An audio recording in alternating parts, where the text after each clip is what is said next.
नमस्कार, जय हिंद। सुभारती डायरीज के इस एपिसोड में आपका स्वागत है।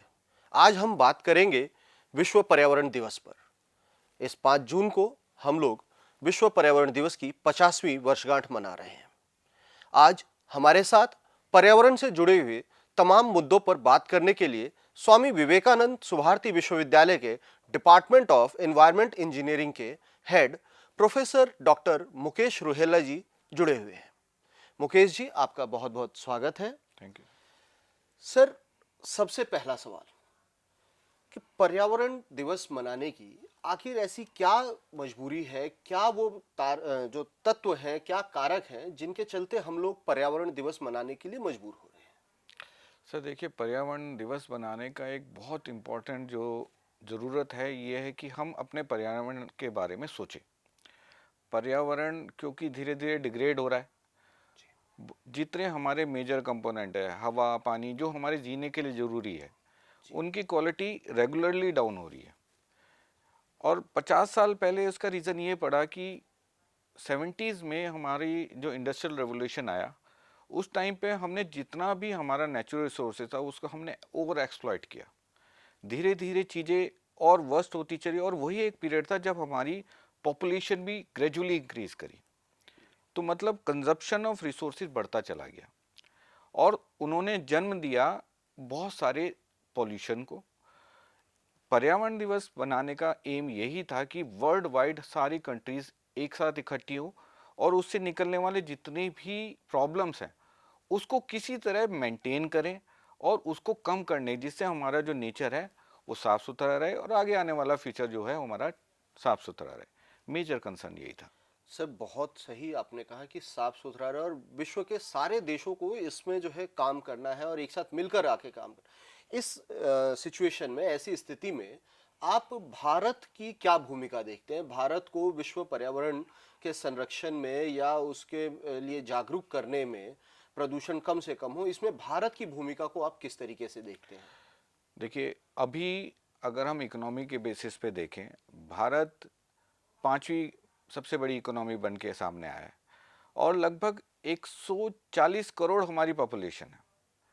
आप इसे थोड़ा सा अगर अब सिंगल रूप में देखें कि एक पर्सन के लिए जीने के लिए, खाने के लिए, रहने के लिए, सब चीज़ें हम डिपेंड करते हैं नेचर पे, और नेचर को एक्सप्लॉइट कर रहे हैं।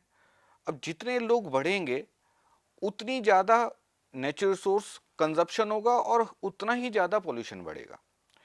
भारत अपने आप में एक बहुत बड़ी ताकत है, बहुत बड़ी पॉपुलेशन है। अगर एक एक बंदा उसके लिए जागरूक होगा तो हम अपने फ्यूचर को सेव कर पाएंगे। छोटी छोटी प्रॉब्लम्स है, छोटी तो नहीं, आज की तारीख में आपने सुना होगा सीजनल वेरिएशन हो रहा है, ग्लोबल वार्मिंग बढ़ रही है, पानी की क्वालिटी डाउन हो रही है, एयर में पॉल्यूशन बढ़ता चला गया, सांस लेने में दिक्कत है मेट्रोपॉलिटन सिटीज़ में। ये सुनने में कॉमन वर्ड्स हैं, लेकिन जब हम इसके अंदर जाते हैं तो हमें पता चलता है अपने आप में कितनी बड़ी प्रॉब्लम है। अभी हम इस चीज़ को समझ नहीं रहे हैं। भारत एक बहुत बड़ा, अब जैसे गवर्नमेंट ऑफ इंडिया बहुत सारे स्टेप्स, अभी हमारा मिशन लाइफ चल रहा है, एक 2020 से 30 तक इकोसिस्टम रिस्टोरेशन यूनाइटेड नेशन का इनिशिएटिव है। 10 साल में जो हमने नेचर खराब करी है उसको रिस्टोरेशन करने की जरूरत पड़ी है।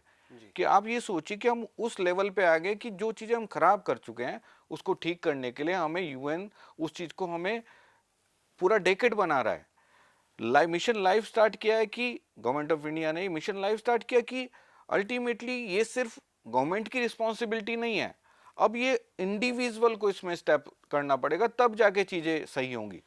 सर, आपने अभी कहा जैसे कि मिशन लाइफ को यूएन ने स्टार्ट किया है और वो एक दशक पूरा दिया गया है, उसके लिए तय किया गया है कि 2020 से 2030 के मध्य हम लोग जितना भी दोहन हमने प्राकृतिक संसाधनों का किया है उसको हम रीस्टोर करेंगे, उसको पुनर्स्थापित करेंगे। ऐसे में वो कौन से कदम हैं, क्या वो तरीके हैं जिनसे हम इस कम समय में, 10 साल का ये जो समय है, जो हमने लगभग अगर हम ज़्यादा लंबी बात ना करें तो फिर भी 100 साल के दौरान इंडस्ट्रियल रिवॉल्यूशन और इन सब चीज़ों को देखते हुए, न्यूक्लियर वार हुई, उन सब को देख के जो हमने दोहन किया और जो हमने पॉल्यूशन फैलाया है, प्रदूषण किया है, उसको हम कैसे रिवाइव कर सकते हैं, उसे हम कैसे बाहर निकलें, तो वो कौन से तरीके जिससे जल्दी से जल्दी हम इसको कर सकें?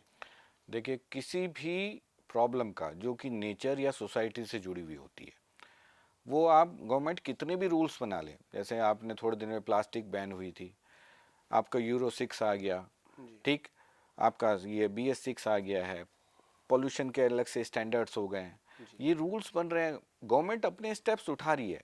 लेकिन जब तक ये जितनी भी प्रॉब्लम से एक ग्राउंड लेवल तक एक इंडिविजुअल पर्सन जिसको पता नहीं है कि अगर हम पेड़ काट रहे हैं उस पेड़ की वैल्यू क्या है, वो नहीं पता है, तो अल्टीमेटली हम उसको किसी तरह से कवर ही नहीं कर सकेंगे। जी। हम ऑलरेडी जो रिसोर्सेज को खराब कर चुके हैं, तो अब ये है कि हर एक स्टेप इस तरह से लिए जाए जिसको हम सस्टेनेबली सोचें कि आज का हमारा सही रहे और आगे आने वाली जो फ्यूचर है वो उस चीज को गेन कर सके या ले सके।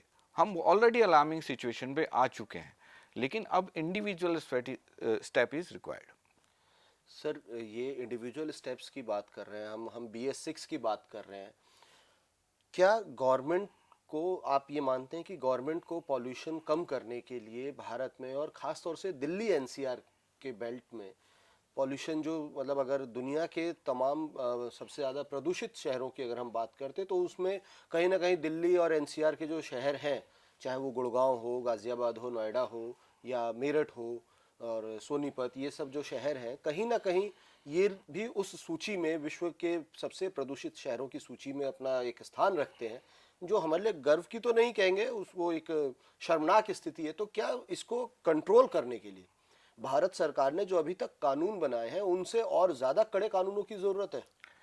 देखिए, कानून हमारे ऑलरेडी, हाँ, मैं सिंपल बताऊं कि कानून हमारे बहुत सारे हैं, लेकिन हमारे को उस कानून का कितना हम उसको फॉलो कर रहे हैं, हम कितना उस कानून को इम्प्लीमेंटेशन उसका जानते हैं। कितना हो रहा है? अब सिंपल सा एक एग्जांपल देता हूं कि PUC या पॉल्यूशन हम सब लोग अपनी गाड़ी में करवाते हैं। जी। हम जाते हैं, शॉप पे जाते हैं और उनसे कहते हैं भैया पोल्यूशन कर दे। वो रीज़न क्या होता है, हमारे ज़्यादातर लोगों के दिमाग में ये रहता है कि हमें पुलिस पकड़ लेगी, हमारा चालान कट जाएगा।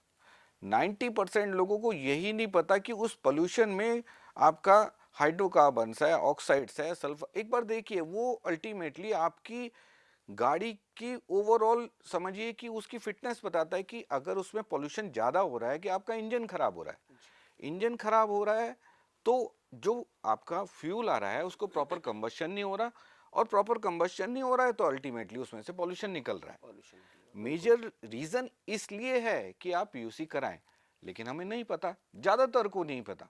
अगर ये चीज समझ में आए कुछ, और ये छोटा सा एग्जांपल है, हम किसी भी सेगमेंट में जाए, अब पानी है, पानी हर एक तरह से परेशान, पॉल्यूटेड हो रहा है। सारे के सारे जो सीवेज ट्रीटमेंट, बहुत ज़्यादा सीवेज जा रहा है, नाले सीधा किसी भी उसमें ऐड हो रहे हैं, क्वालिटी ड्रॉप हो रही है। सब घरों में RO लग गए हैं, RO में आपका 20-30% फिल्टर होकर आता है, 80-70% यूजेबल वाटर वेस्ट हो जाता है। लेकिन वही चीज़ है कि अगर हम अवेयर होंगे, हमें पता होगा कि ये चीज़ें इस तरह से होनी चाहिए, तो हम बहुत सारे रिसोर्सेज कंजर्व कर सकते हैं। सर, RO की बात हुई है, जब आपने जिक्र छेड़ ही दिया RO का, तो आजकल जो नए RO आ रहे हैं वो, उनका जो रेशियो है वो पहले 7:8 का हुआ करता था, अब 4:1 का रेशियो आ रहा है। लेकिन RO के जो हमें पानी मिल रहा है RO से प्योरीफाई होके, वो पानी तो कहीं ना कहीं हमारा TDS लेवल भी तो कम कर रहा है। जो गवर्नमेंट का दिया हुआ एक TDS लेवल है कि 500 TDS तक का पानी हम पी सकते हैं, पर RO में जो हमें पानी मिलता है वो 20 से 30 TDS का होता है। तो मिनरल्स, जो पोषक तत्व पानी के अंदर होने चाहिए, वो भी नहीं मिल रहे। तो इसका हमारे जीवन पर, हमारी इम्यूनिटी पर, इस चीज का क्या इम्पैक्ट पड़ता है? ये हमें कैसे नुकसान पहुंचा रहा है, इसके बारे में कुछ बताएं। सर, मैं आपको पहले बता दूं कि एज पर WHO, RO is not a, RO जो है वो फिट ही नहीं है वाटर प्यूरिफिकेशन के लिए। क्योंकि हम TDS, जैसे आपने बताया, 30-40 TDS होने का मतलब ये है कि हम अपनी बॉडी से जो पानी डाल रहे हैं उससे हम कॉम्प्रोमाइज कर रहे हैं। Oxide of magnesium, calcium, which is जो बहुत ज़्यादा एसेंशियल है हमारी बॉडी के लिए। मिनिमम 500 जो हमारा प्रेस्क्राइब स्टैंडर्ड है, 200 तो मिनिमम TDS होना ही चाहिए। ये जनरल अवेयरनेस है। अगर है आज की तारीख में जितने आरओ आ रहे हैं उसमें वो टीडीएस एडजस्ट किया जा सकता है। जी। अगर आप 30 पी रहे हैं और लॉन्ग टाइम करें तो हेल्थ इफेक्ट होने ही होने हैं।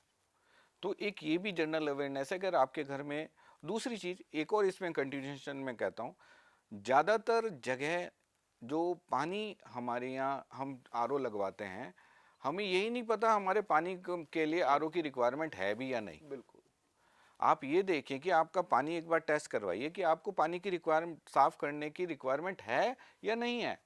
ज़रूरत नहीं है, लेकिन हाँ क्योंकि सब लगवा रहे हैं तो हम भी लगवाएंगे। स्टेटस सिंबल वाली बात हो स्टेटस गई सिंबल आ कि जाता है। स्टेटस बिल्कुल, है। जी जी जी, बिल्कुल। जी। सर, ये तो पानी और वाटर पॉल्यूशन की अगर हम बात करें तो ये है एक बड़ी समस्या जो अक्टूबर से नवंबर के महीने में दिल्ली एनसीआर में देखने को मिलती है और जिसका असर आगे फरवरी मार्च तक लगभग लगभग दिल्ली में रहता है, दिल्ली एनसीआर के इस पूरे बेल्ट में रहता है। वो है कि खेतों में किसानों के द्वारा पराली को जलाने के बाद वो जो धुआं, जो एक कवर एक हमारे एनवायरनमेंट पर बन जाता है स्काई में, वो पॉल्यूशन की तरह हो जाता है, बहुत जहरीला सा हो जाता है।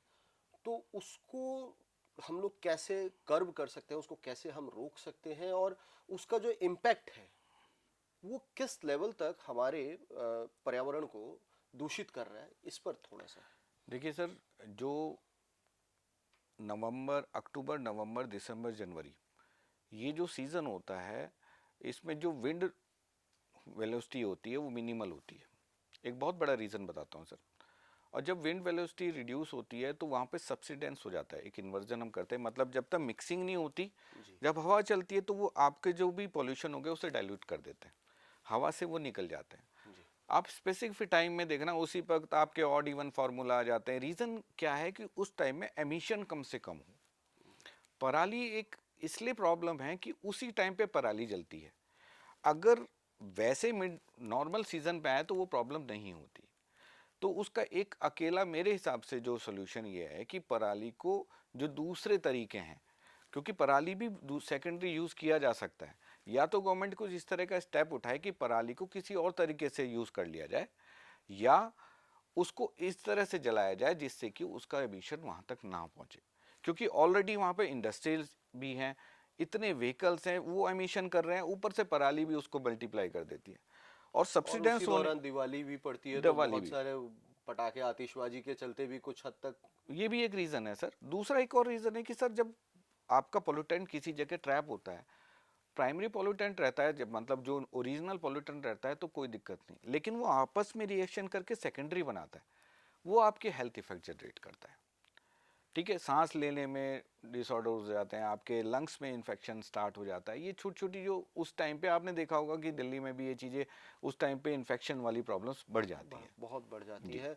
और ज़्यादातर लोगों को सांस लेने में और आंखों में जलन की ये समस्या, बिल्कुल, छोटे बच्चों को जी ज़्यादा जी जी स्किन की भी प्रॉब्लम्स कई बार देखने जी को जी आ जी जाती जी है। जी जी सर, आगे बढ़ते हैं हम इस शो में और आपसे हम ये जानना चाहेंगे कि वो कौन से तरीके हैं जिनसे हम अपने पर्यावरण को बेहतर बना सकते हैं और जो हमारी आने वाली पीढ़ी है, भावी पीढ़ी है, उसको हम पर्यावरण का मित्र बनाएं, शत्रु ना बनाएं। ऐसे वो कौन सी विधि और कौन से तरीके हैं, एक शिक्षाविद के नाते मैं आपसे जानना चाहूँगा। देखिए सर, जब तक यूथ अवेयर नहीं होगा, सबसे बड़ी चीज़ जो है इसमें, सबसे पहले किसी भी स्टूडेंट को या बच्चे को उसको अपनी करंट सिचुएशन पता होनी चाहिए कि हम कहाँ स्टैंड करते हैं। जैसे हमारी यूनिवर्सिटी में ले लीजिए, हम एनवायरनमेंट सब कॉलेजेस पे पढ़ाते हैं। उसका मेन एम ये है कि बच्चों को पता चले कि हम कितना डिग्रेड कर चुके हैं और प्रेजेंटली कहाँ पर हैं। अब जिस इंसान को यही नहीं पता होगा कि पानी में, ज़मीन में से इतना पानी हम निकाल लेंगे तो ज़मीन के अंदर प्रॉब्लम होगी, लीचिंग बढ़ जाएगी, पॉल्यूशन इंक्रीज कर जाएगा, उसको पता ही नहीं, वो निकाल रहा है। एयर में अगर जैसे शेयरिंग चलती है, अगर कोई एक मोहल्ले से 4 बच्चे आ रहे हैं, एक साथ एक गाड़ी पूल कर लें या पब्लिक ट्रांसपोर्ट यूज़ करें, ऑटोमेटिकली कंजर्वेशन होगा। छोटी छोटे स्टेप्स हैं। पानी को आप कहीं पर भी, टीवी में बहुत एडवर्टीजमेंट है, कहीं पर पानी अगर बह रहा है उसे रोक दीजिए।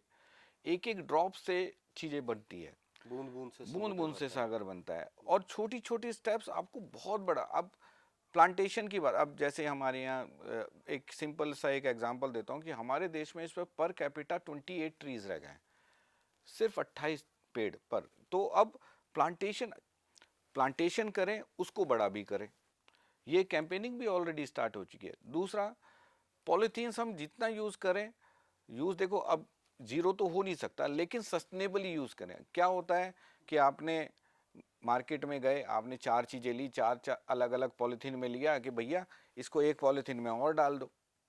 अगर कोई ऐसी चीज़ है और आपके पास नहीं है कैरी बैग, तो आप ऐसा करें कि एक ही पॉलीथीन में जो चीज़ मिक्स नहीं हो सकती ले सकते हैं।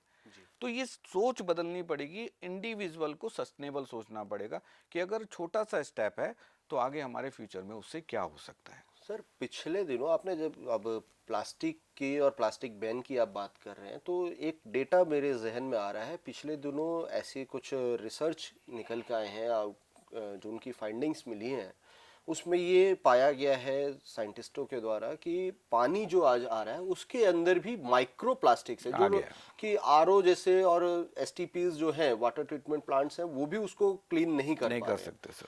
तो इसका तो वो आप जो कह रहे हैं कि प्लास्टिक का सस्टेनेबल यूज करें, वही मुझे लगता है कि एक तरीका हो सकता है। लेकिन सर, एक बहुत बड़ी समस्या है कि प्लास्टिक जो कूड़े के तौर पर, और बड़े बड़े पहाड़, आप दिल्ली की तरफ अगर जाते हैं तो देखते हैं कि गाजीपुर में कूड़े के पहाड़ बने हुए हैं। उधर बॉर्डर एरियाज में काफ़ी जगह पर कूड़े के पहाड़ जो बने हुए हैं, वो किस लेवल तक ग्राउंड वाटर, भूगर्भीय जल और वायु को प्रदूषित कर रहे हैं, और उनका क्या उपाय हो सकता है, उससे कैसे निजात पाया जा सकता है, उस पर आपका क्या विचार है?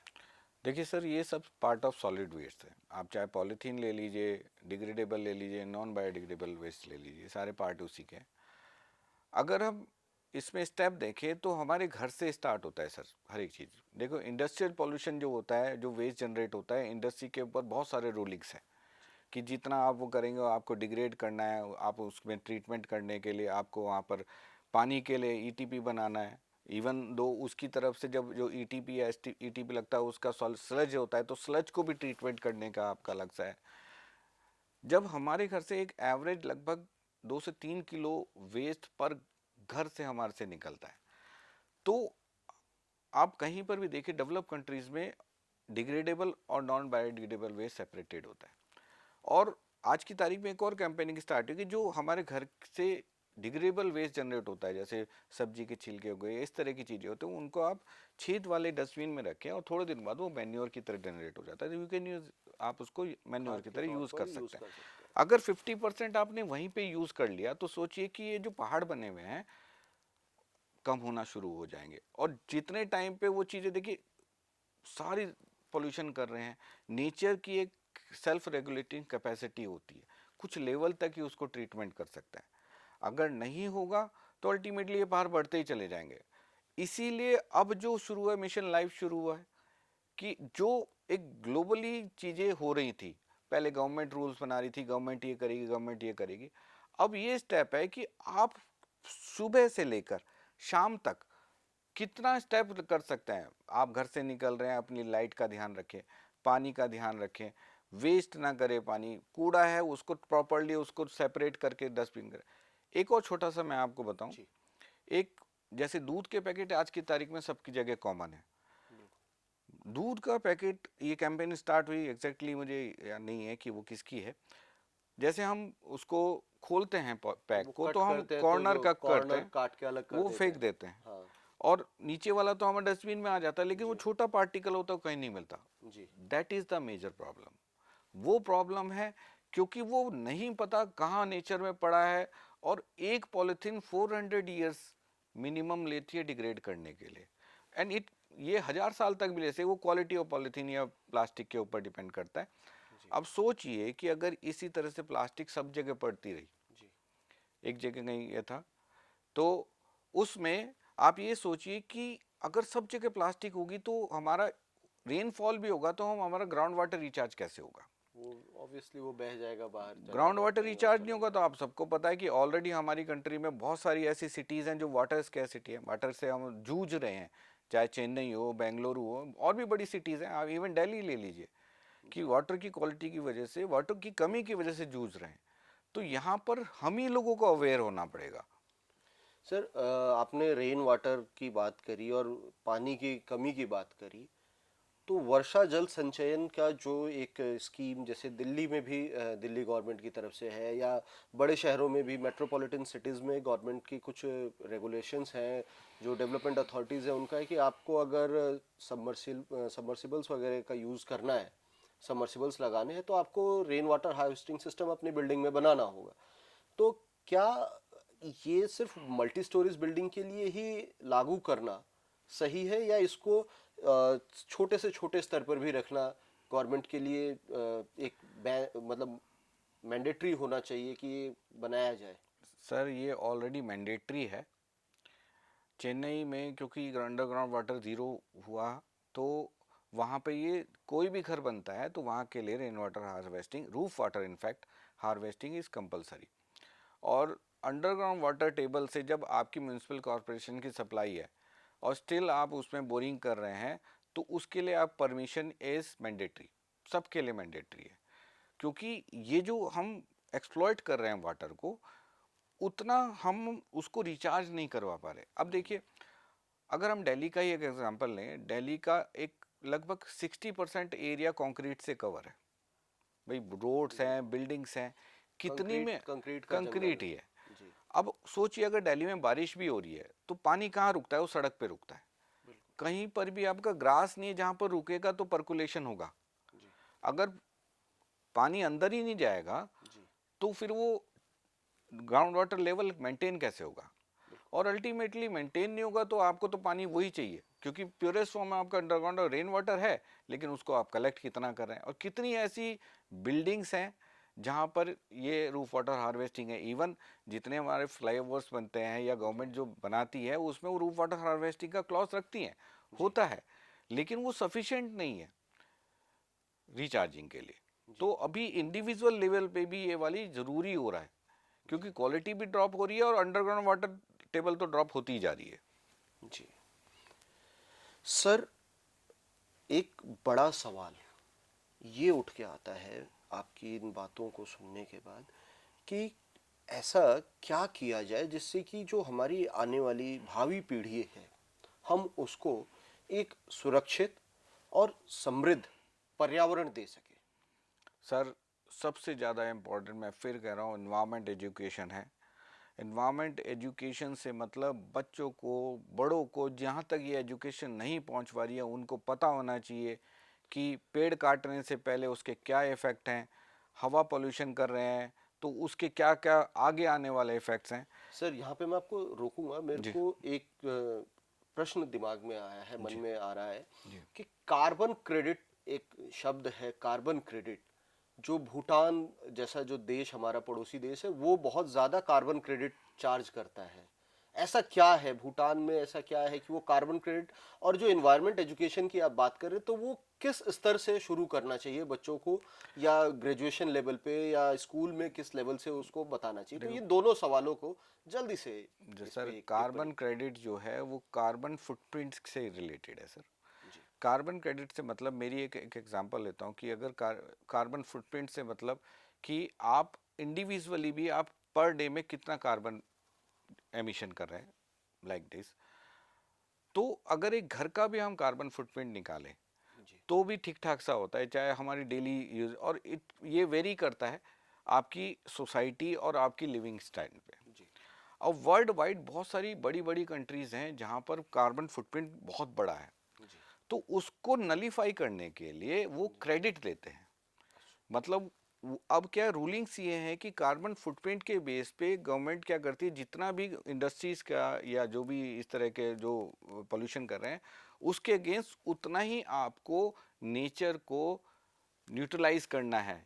किस तरह से करना है? तो क्योंकि आपने भूटान का एग्जांपल है, इसे लश ग्रीन, जी। तो उतना ही वहाँ पे इन्वेस्ट करना पड़ता है ताकि जितना वो कार्बन एमिशन कर रहे हैं वो उतना ही उसको न्यूट्रल कर ले।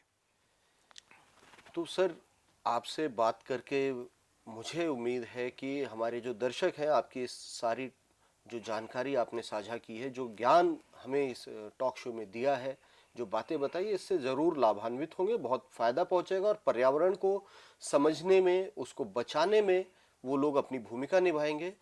चलते चलते अंत में आपसे एक संदेश लेना चाहूँगा हमारे दर्शकों के लिए कि कैसे हम पर्यावरण को बेहतर से बेहतर बना सकें। सर, पर्यावरण को बेहतर बनाने का सिर्फ और सिर्फ एक ही गुरु मंत्र है, वो है कि आप नेचर के बारे में सोचें। हम जनरली कुछ भी करने से पहले हम उसके इफ़ेक्ट नहीं सोचते, हम सिर्फ एक्सप्लॉइट करते हैं। जब हम किसी भी चीज़ को यूज़ करें तो उसके होने वाले इफ़ेक्ट हमें पता होना चाहिए। अगर हमें पता होगा तो हम ऑटोमेटिकली सस्टेनेबली उस चीज़ को यूज़ करेंगे। जी सर। तो दर्शकों, ये थे हमारे साथ प्रोफेसर डॉक्टर मुकेश रुहेला जी, जो स्वामी विवेकानंद सुभारती विश्वविद्यालय मेरठ में डिपार्टमेंट ऑफ एनवायरनमेंट इंजीनियरिंग के हेड हैं, एचओडी हैं। और इसी तरीके से हम अलग अलग मुद्दों पर इस सुभारती डायरी में आपके सामने देश के जाने माने शिक्षाविदों को, उद्योगपतियों को और विशेषज्ञों को लेकर आते रहेंगे। तब तक के लिए नमस्कार, और आप हमारे इस चैनल को सब्सक्राइब करना और इस वीडियो को शेयर करना ना भूलें।